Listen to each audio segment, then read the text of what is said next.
हस्तिनापुर उत्तर प्रदेश में मेरठ से लगभग 40 किलोमीटर दूर प्राचीन नदी बूढ़ी गंगा के किनारे पर स्थित है। इस नदी की एक धारा यहाँ के प्राचीन टीलों के पास से आज भी बहती है।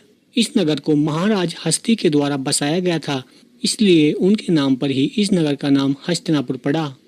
महाराज हस्ती के बाद आजमीर यहाँ के राजा बने और उनके बाद दक्ष राजा बने। राजा दक्ष के बाद संवरण और फिर कुरु ने हस्तिनापुर पर राज किया। राजा कुरु के वंश में शांतनु और उनके पोते पांडु और धृतराष्ट्र ने भी हस्तिनापुर पर राज किया। राजा धृतराष्ट्र के पुत्रों को पांडव और कौरव कहा गया। महाभारत से जुड़ी अधिकतर घटनाएं हस्तिनापुर में ही घटित हुई थी, जो कौरवों और पांडवों की राजधानी थी। आज भी हस्तिनापुर में महाभारत काल से जुड़े कुछ अवशेष मौजूद हैं। हस्तिनापुर में भूमि में दफन पांडवों के विशाल किले के अवशेष मिले हैं। महाभारत काल के इस किले में 6 तल थे, जिनके अवशेष आज भी हस्तिनापुर में मौजूद हैं। पांडवों के किले के ये अवशेष ठीक प्रकार से देखभाल न होने के कारण अब नष्ट होने की कगार पर हैं।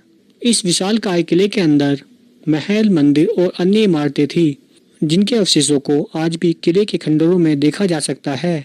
हस्तिनापुर में पांडव टीले के पास में पांडेश्वर महादेव मंदिर आज भी विद्यमान है। पांडेश्वर महादेव मंदिर वही मंदिर है जहां पर पांडवों की रानी द्रौपदी पूजा किया करती थी। इस मंदिर में स्थित शिवलिंग और 5 पांडवों की मूर्तियां महाभारत कालीन बताई जाती हैं। इसका अंदाजा उनकी आकृति से लगाया जा सकता है। इस मंदिर में स्थित शिवलिंग प्राकृतिक है। यह शिवलिंग जलाभिषेक के कारण अब आधा रह गया है। इस मंदिर के परिसर में एक प्राचीन विशाल वट वृक्ष भी मौजूद है। इस वृक्ष के नीचे श्रद्धालु दीपक जलाकर पूजा अर्चना करते हैं। इस मंदिर के पास प्राचीन शीतल जल का कुआं आज भी मौजूद है। यह पांडेश्वर महादेव मंदिर देश ही नहीं बल्कि विदेशों में भी प्रसिद्ध है। इस मंदिर के दर्शन करने के लिए दूर दूर से श्रद्धालु यहाँ पर आते हैं। इस मंदिर पर शिवरात्रि के दिन एक विशाल मेले का आयोजन किया जाता है। हस्तिनापुर में विदुर का टीला बूढ़ी गंगा के किनारे पर स्थित है। यह टीला लगभग 50 से 60 फीट ऊंचा है। इस टीले को विदुर का निवास स्थान कहा जाता है। विदुर पांडु और धृतराष्ट्र के सौतेले भाई थे। विदुर अपनी बुद्धि और अच्छी सलाह के कारण प्रसिद्ध थे। इसके अलावा विदुर कौरवों के बुद्धिमान मंत्री भी थे।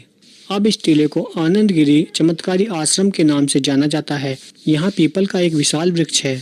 इस वृक्ष के बारे में ये मान्यता है कि ये कौरवों, पांडवों और विदुर के द्वारा रोपित किया गया था।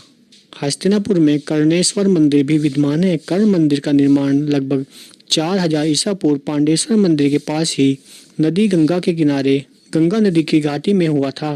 कहा जाता है कि इस मंदिर में कर्ण ने स्वयं शिवलिंग की स्थापना की थी। कर्ण घाट मंदिर पर सूर्यपुत्र दानवीर कर्ण भगवान शिव की पूजा करने के पश्चात 1.25 मन सोना प्रतिदिन दान किया करते थे।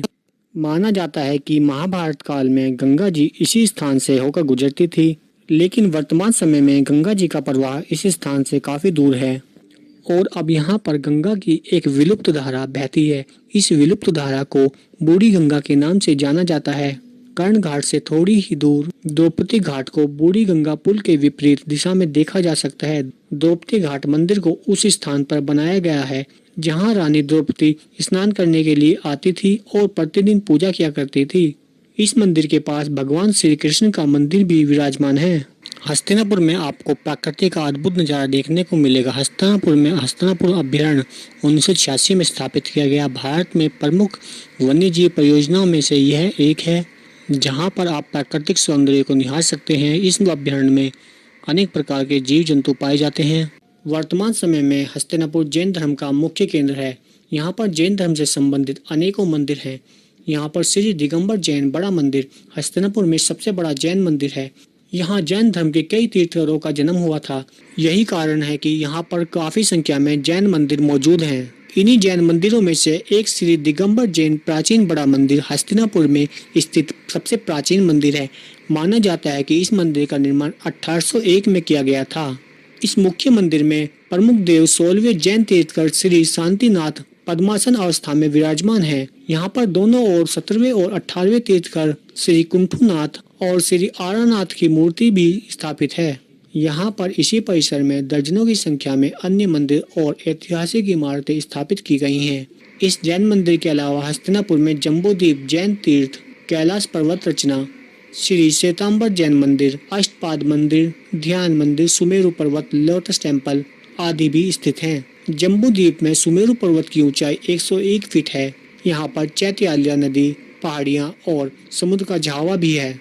हस्तिनापुर में कैलाश पर्वत 121 फीट ऊंची इमारत है। इस मंदिर में मुख्य देव ऋषभनाथ की मूर्ति स्थापित की गई है, जो जैन धर्म के प्रथम तीर्थंकर थे। इसके अलावा इस मंदिर के परिसर में और भी बहुत सारे मंदिरों का निर्माण किया गया है। इस मंदिर परिसर में लोटस टेम्पल का निर्माण किया गया है, जो कारीगरी का एक उत्कृष्ट नमूना है।